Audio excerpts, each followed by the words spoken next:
Mbote na bino nyonso bandeko bozali kolanda biso à travers le monde batata ba maman totomeli bino bolandi malamu na mokolo na lelo bozali wana kolanda ezali émission savoir libre ezali moko émission oyo yaka pene na bino pona kotika toyoka babongo ya batu ndenge elobela, c'est-à-dire nini oyo batu bazali na yango pona kolobela biso ndenge toyebina balamu ete mutu azali na makambo ebele ya koloba oyo etali vi na ye vi ya mokili mpe na esika oyo ye avandi nde batala na mokolo mwa lelo toye kokundola likambo moko oyo ekointeresse biso nyonso nde na yango wana tozala vraiment branché tozala scotché tolongwa te s'abonner massivement na chaîne na bino Terroir des gens télévision TATV oyo ezalaka bon disponible déjà na YouTube, donc vous n'avez jamais décidé.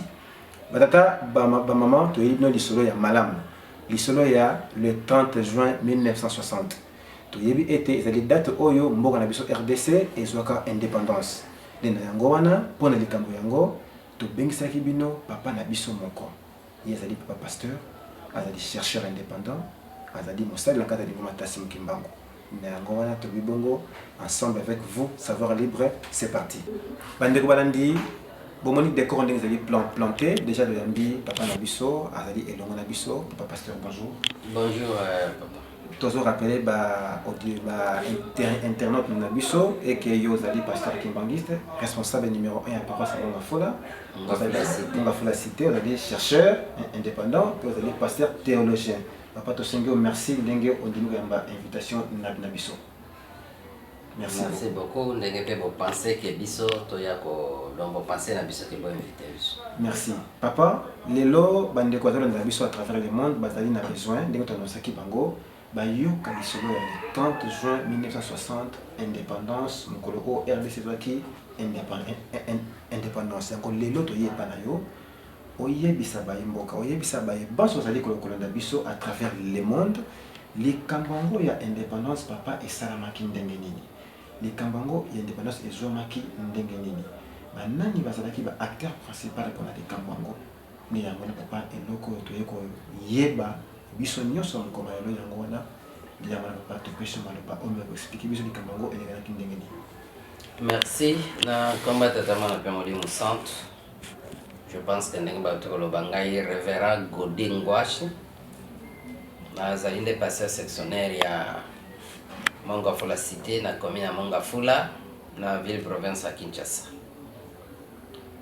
Makamali panda et mingi, je pense que tokolobela aspect politique tantôt côté na makambo ya politique mais kasi tozali kolobela implication to maye papa Simon Kimbangu mama Mwilu papa Kisolokele papa Dialunga na papa Diangenda donc oyo nde bango basalaki pote lelo dipanda eya kozwama puisque bato kozanga koyeba mozinga likambo donc ezali nde pasi soki tolobi dipanda seke tozalaki bawumbu nzoka kimuumbu ezalaka mabe ezalaka pasi.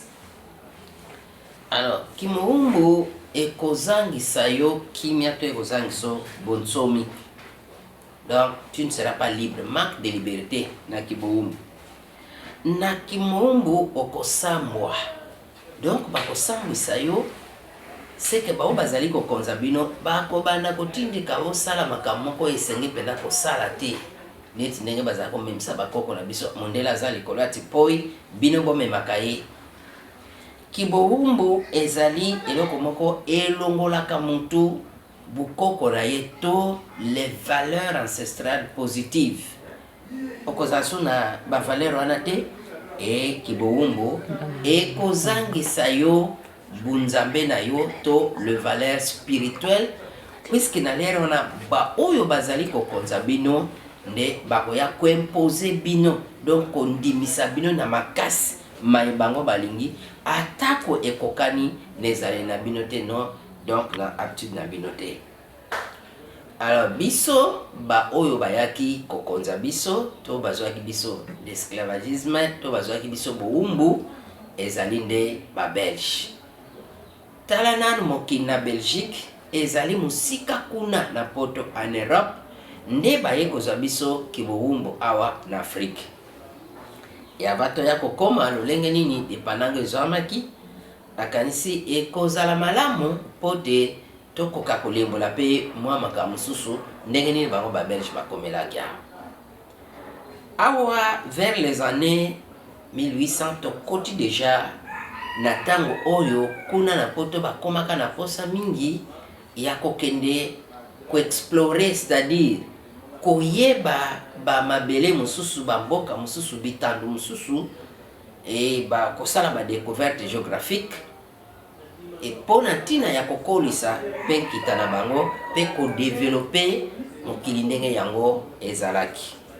Mais mutu oyo tokoki ko simba kombo na boye na bango awa donc toza d'abord na un anglais mongeleso David Livingstone oyo ayaki pona ntina ya kote ya sango na nzambe sango na nkolo Yesu. Livingstone awumelaki mwa mikolo mingi. Alors tango Livingstone awumeli mwa mikolo mingi bamonaki ete mutu akendaka kaka boye ndenge ezala kaka na ekolo na libota esengeli koluka nde ndeko wana akenda wapi azali wapi. Talatina oyo ete journaliste to mopanzisa mpe mokomisango na kombo ya Henri Morton Staley na date ya le 10 octobre 1869 ayaki awa pona tina yako koluka Livingstone. Kokoma na ye mbula mibale asalaki jusqu'à ce que na le 10 novembre 1871 na Ojiji kuna na kote ya Kivu na Lake Tanganyika. Alors nde Staley na Livingstone baye kokutana. Bon, li Staley tangu ayaki amekaki pe kotala amoni bazamba amoni bisobe amoni bamabele pe amonaki ke mboka oya biso ezali penza mboka moko ekoki kotambola nkita ezali penza na babomengo pe ba richesse ya ndenge na ndenge. Alors Staley azonga kikuna epai na bango.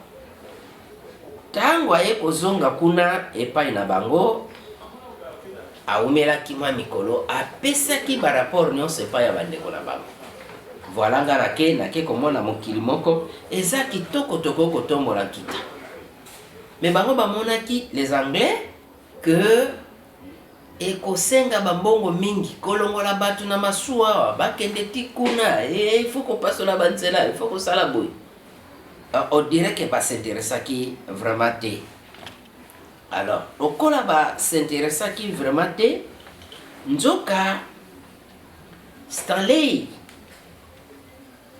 na musika mbuta Léopoldé mokonzi ba Belge ayoki déjà basango wana bapesaki ya baexploiter o bayaki s'intéressaki vraiment na nani. Mais dans l'entretemps avant d'être installé akende kokutana na roi Léopoldé tango ayaki nanu akutana na Livingstone azongi poto aye lisusu na koyana ye ya mibale nde na le 9 août 1877 na le 9 ya 8 mois 1877 Staley aye kokoma na boma awa na Congo Central. Bozongi na ye apesaki ba rapport ya makambo nyonso oyo esalemaki. Bongo lokola bandeko ne banglais s'intéressaki vraiment na likambo na te nde le 10 juin 1878 le 10 juin 1878 Léopoldé abengisi le roi Léopoldé roi de Belge abengisi nde Henri Morton Staley epai na ye basololi nde epai oyo ayaki kondimake oui iyo ngai nazali kota ba moyen na ngai, ba propre moyen na ngai. Ya trésor public te me ba moyen na ngai po ete mboka wana naza na posa ndenge olakisi ngai yango nakomisa yango vraiment un état prospère. Yango wana atindaki susu Henri Morton Stanley ayaki. Donc kobanda penza ya Léopold II pa banda ko exploiter mabele oyo ya biso e bandaki bien na 1880. Et vu que l'église qui mangis 1880 to kanisaka nde mbotama ya mama Mwelu. Dans l'occupation belge. Alors 1880 aye déjà babandi ko exploiter azotambola kino ayaki kokoma awa pona koya ko fonder poste ya Kintambo, je dis bien installé, c'était le 1er décembre 1881. Donc le 1er décembre 1881 a komi awa na Kinshasa na Kitambo, nde poste ya Kitambo ayaki ko fonder yango na le 9 novembre 1881. Le commandement ya poste wana apesaki yango epai ya le lieutenant Johnson. Ndiye mtazwaki poste pote akomande poste ya Kitambo. Léopold II atali que il faut civiliser ce pays. Atuni installé apesaki masolo na makambo ya monakia.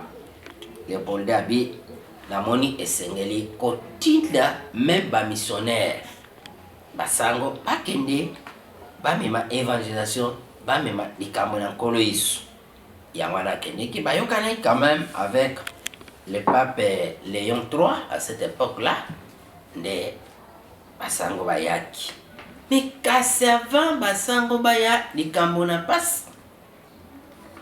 Donc tozali kopesa ko retracer histoire ndenge zalaki. Léopold II afandisaki bango. Yoka maloba na ye. Bino bozali kokende kuna na Afrique. Boyeba bien ke bato yo kuna. Boketi po bokende koteya bango likambo na Nzambe te, bien sûr, mais boy utiliser likambo na Nzambe. Po essayer pona kosunga bayambula matandi les autorités administratives po bofandisa kokonza bato wana. Boyebi na bino ya Biblia yango nde esunga les administratifs. Bato mwindu eloko bino bokosala kuna bolakisa bango kokoma. Écrire, bolakisa bango kotanga. Lire, bolakisa bango kotanga mitango. Donc compter ou bien calculer. Kasi bolakisa bango kokundula bongo na bango te to kolamsa bango te. N'apprenez pas au noir à philosopher. Po soki balamuki bongo na bango, lobi kitamonino toko découvrir kuna, alors suka bakoya ko benga na biso na kati na mokili wana. Bosala kaboye. Soki bino batu na leta. OK? Obeti moto fimbo aye pai na bino banganga na Nzambe koya koloba ketala babeti na moto leta. Yo nganga Nzambe loba na ye ete Yesu alobaki so babeto na leta moyo pesa pe leta mo babeto do baza na esprit ya ko se revolter un jour. Et pona nkita oye tonde pai na bango bolakisa bango mingi kolinga bobola na koteyaka bango ete tala Yesu aloba ezali pasi na mvama pona kokota na lola ndenge ezali pasi pona punda akota na lidusu ya tonga. Barapor na uti kozwa kuna ezali barapor moko ke oui bazana nguya moko boye pe o basalelaka bakoko na biso nguya ezalaka atako tulelo ba diaboliza yango ke ezali nguya moko c'est satanique mais quand même bonzambe ezali kosala rapidement na kopesa bien un exemple ngana monaka puisque l'air wana bien que je suis né après l'indépendance mais na monaka moi makambona ezaka mbuta mutu mwa zaka lac moko ezaka pa na biso moi les epakabu soki abike tolia mabundu okomona ke azwi ntsamba tafuna azwi likaso atie afuli yango okoma mwa ndeke moko abandolela kwa mai evimbi bokokanga mabundu nayebi te eske wana ezali magie likambo wana ezalaka sikoyo nganga na nzambe babandi kobenda mwa muke bakoko na biso bon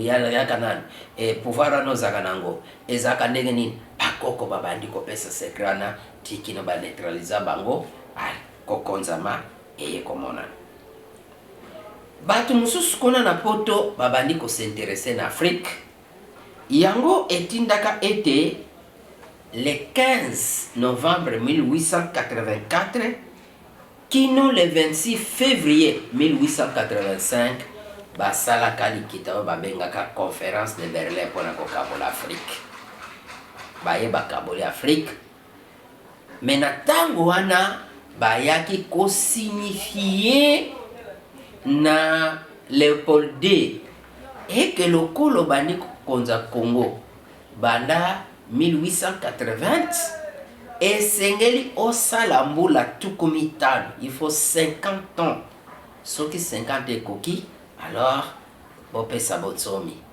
soki totali bien mele en 1930 Congo ekokaki kozwa indépendance mais cela n'a pas été le cas.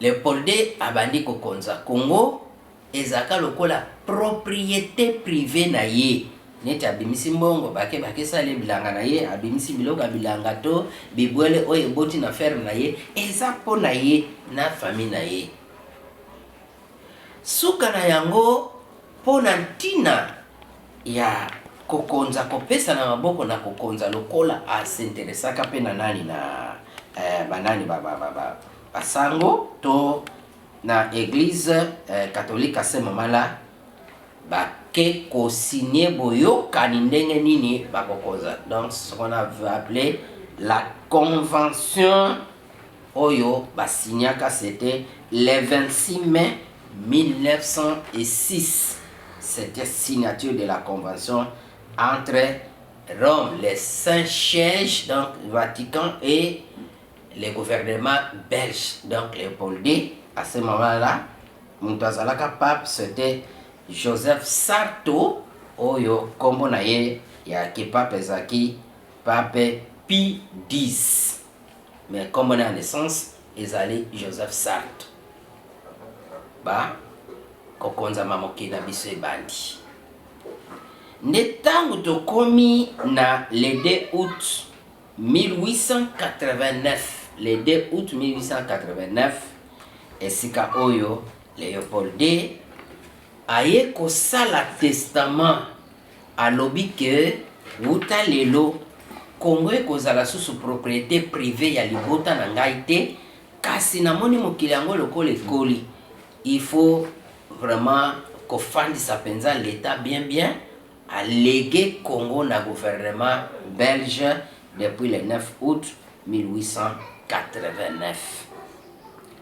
Ntina ewana na 1908 le 18 octobre 1908 ne baye kofandisa luyalo ya Congo belge et comme il était indépendant du Congo donc bavandisi maintenant ce qu'on appelle la promulgation de la charte coloniale ndenge sikoyo bokonzi kokambam mutako tala mena Congo eza ministre ya colonie et ye ministre ya colonie awa mutu azali ko représenter le roi belge ezali de le gouverneur général guidé par le vice-gouverneur général batie ba gouverneur ba province de bayai kocha 6 provinces awa et pas na biso. Mais tokomi na 1930 bonsomi ezwami kakate. Alors kiboumbu ekotaki makasi konyokola bakoko na biso bomengo na biso bazali kozwa awa nkita ezokende ntina Belgique. Mpako ezali kofutama puisque mpako etongaka ekolo, mais c'est que nkita ezala bambila ezala banini etongi ekolo Belgique na ndenge penza oyo esengeli. Vraiment c'était une vraie colonie d'exploitation. Bazwi biso Kibowumbu pasi eyei e na pasi wane ye na kofanda babelge bavandaki na konganzama banganzamaki awa e na lere wana bakoko na biso bazalaki na nguya moko te oyo bakokaki komilongola na bokasi na bango na batolotolo baflèche to nini na maboko ya babelge te. Il a fallu une implication divine. Or Nzambe amonaka makambo oyo mosika e ayaka kosakola yango pe epai ya prophète Isaya. Na prophète Isaya so totali Isaya mokapi ya 10 nzela ya 12 Esaïe chapitre 19 verset 20 bakomi boye na katikati na Egypto ekozala na bato oyo bakoya kokonza bango pe konyokola bango. Etango bato na Egypto bakoganga epai na ngai Yawe na koyoka koganga na bango nde na kotindela bango mobikisi akende kobikisa bango. Or na tango wana ba Isaya Egypto bazaki kobenga nde l'Afrique banda wana ti kote na biso na Afrique awa. Nzoka le Congo c'est en Afrique centrale, dans la katikati na Égypte, en Afrique, mobiki sakoya. Et c'était important que Papa Simon Kimbangu aya pote aya kolongola biso na Kibowumbu wana aya kote ya batu mwindo l'éveil de conscience. Papa Simon Kimbangu aye, c'est lui le premier oya yibisaka mindeleke boko kende pai na bino boko zonge pai na bino. Voilà phrase wana koloba mwindo akwa mundele akwa mutu mwindo. Papa Simon Kimbangu aye akangami. Tango akangami akeinde Bowumbu bamemi ye kuna na Elizabethville. Papa kisolokele ye wana na colonie scolaire ya Boma. Papa dialungana na nkama na mama mwilu. Papa diangenda balanse susu na colonie scolaire ya Boma ya colonie scolaire ya Boma. Mais quelle est l'implication ya Papa Simon Kimbangu na kati ya makambo? Est-ce que tu yebi que l'air bazai kosambisa ye? Babotolaka ye meme Biblo ya ye. Bayebisi ye na babelge eke yo Simon Kimbangu buku na yo oyo tozwi epai tokende kobomba yango. Soki qu'un jour yo o parvenir kokende kozwa yango lokolo beti to loke yo mto ye kobikisa batu bande kono batu mwindo na Bowumbu batu mwindo bakolongwa na Bowumbu. Mais soki kaka oresir kokende kozwa yango te tokozala na bino bokozala Bowumbu na Bowumbu tine la koto lobake no yiso koya kosisa makambo na kata mokilo. Papa Simon Kimbangu 1951 tiki biso 1952 le 29 juillet akena loa akemona na mami kala ndenge bato balobako Simon Kimbangu ba mabele melaye akufa pola. Oui, bato balobo basenge koloba. Mais on peut baloba ndenge wana bakenda te, bamona te, basala pe recherche te. Eloko wana oyo eloba makati lelo lolenge wana na tina nini? C'est parce que na limbolaka yango na ba mission moko na uti kosala dernièrement sur la rafle de Nkamba était na conférence à Tisville tango bakanga kilikita l'état le gouvernement colonial ba missionnaires protestants et catholiques bato ya commerce pe bapanzisango bakanga kalikambo boye il faut ko telemela likambo ya Simon Kimbangu et yami balé tout ça la makasi mpona kondimisa bato mwindo ata sima bonsomi na bango. mutu mwindo jamais andima eloko oyo moninga nde mutu mwindo asali. Il faut andima ka oyo mondela asali. Bandima meme te ata sango malamu Simon Kimbangu alikota. Bandima yango te, il faut ko faire croire bango ke ewute pa ya Zabul. Likamba kitoko pona mutu mwindo ata ye, il faut komesanisa batu mwindo batindika yango musika. Nzoka nde biso batu mwindo tozali kobosana likambo elikambo yango kalate nde tokolimbola pe yango. Papa Dangenda bakei na colonie scolaire ya Boma. Bazali kotanga kuna bieke tozokende mbangu l'implication ya papa Simon Kimbangu, l'implication ya papa Kisolokele papa Dangenda.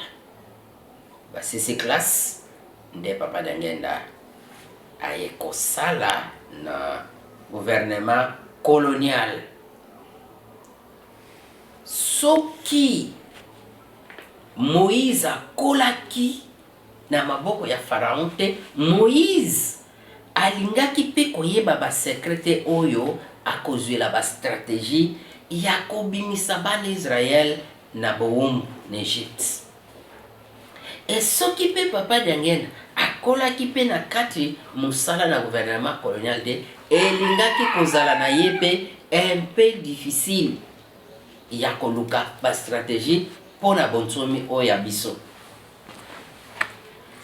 Toyokaka cette histoire là il y a le 4 janvier oyo bayaki ko interdire les meetings de là-bas. Mais au fait tozwaki libako mukomsusu na zaki ko sala forum na Kimbantseke tana sisi papa moko papa Jean na koneza kempe likolo nzela ya okene na cimetière ya Kimbantseke. Il m'a appelé chez lui. C'est papa maintenant a pesaki ngai cette version oyo nazali koloba pour le moment. Papa wana lobi na 1958 tango Ghana ezi bonsomi avec le docteur Kwame Nkrumah bamikili emekaki koningana. Kuna mikila mindele babi oyo batu mwindo bakolamuka bonsomi ekozwama. Alors awe pa na biso, je dis bien papa Jean qui m'a donné cette version. Awe pa na biso ba Belge babandi ko sala étude. To ko sala nini? To sonde nanu opinion to sonde nanu likanisa di to kota batu na libumunde to lobaka. Bayaki batunaki bana ya Congo central, c'est-à-dire Congo central, la province de Congo central, c'est le bas Congo aujourd'hui ou bien le Congo central, Bandundu na Kinshasa. Position na bango ezalaki, nous voulons l'indépendance totale et immédiate. Bon, na côté kuna chez nos frères Tété là c'était la même position. Baduni quelques frères quand ça y est non, on n'est pas prêt. On peut pousser l'indépendance vers les années 80. La Belge bataille, oui, si c'est comme ça, ils sont un peu favorables. Ce qui moyen zali, to revoir sous la charte coloniale, il y a le 18 octobre 1908, né Tocha Congo na statut ya une province de la Belgique, tout déplacé chef lié awa, chef lié et kenena Luabourg au Kasai là-bas. Parce que chef lié à Liboso, zaka na boma nde elongwaka na le 31 octobre 1929. Curieusement, l'année de la mort à Maman Kinzem. Et il y a l'évolué Kinshasa. Bon. Et tout pour ça maintenant l'indépendance du Congo. Et normalement, le 30 juin, les date, c'était prévu pour promulguer la charte révisée. Mutu ayaki ko découvrir sekele wana ezali Papa Diangenda tango azali kosala comme secrétaire ya gouverneur. Il a travaillé avec le gouverneur Peigné. Tango yende mutu ako signaler na bambuta ya Abako. A commis lettre a pesi bango. Parmi batu bakende utika lettre, Papa Jean wana ezobetela ngali soloyo azalaki la. Po azaki mwana moke. Tango bake bakomi kuna, bambuta tango bamoni batuni batu mtu bo bayaki na lettre. Mais bon memi kindendo po nini? Abi papa lobi na biso Papa Diangenda, je dis bien que azali kindende nelongi mais na motema te. Yangwana le 4 janvier ezalaki pe oyo ebongisaki Abako po baya ko dénoncer likambo wana ke tosi toyebi déjà plan na bino bosali ya ko promulguer nini révision ya charte ya 1908. Alors tant aux poussent vers le 4 janvier. Le 2 janvier, Papa Diangenda abengi bato abengaki, il y avait Papa Daro, il y avait Papa Monjale. Ayebisi bango ke bokende na Mongafula awa. Mongafula précisément côté esalema sous paroisse na biso babenga na Kimvula. Bokota kuna na zamba esika moko bonga batimula mabele ndeto benga mulur donc rambler mabele moko bozala wana bobanda mabonde vers 10h ezana mutu moko akoya koyebisa bino likambo bake kuna Papa Daro babandi mabondeli nde na 10h juste bazomona tourbillon otobenga mopepe kaine ezali koya na kati ya tourbillon Papa Diangenda ayakiti.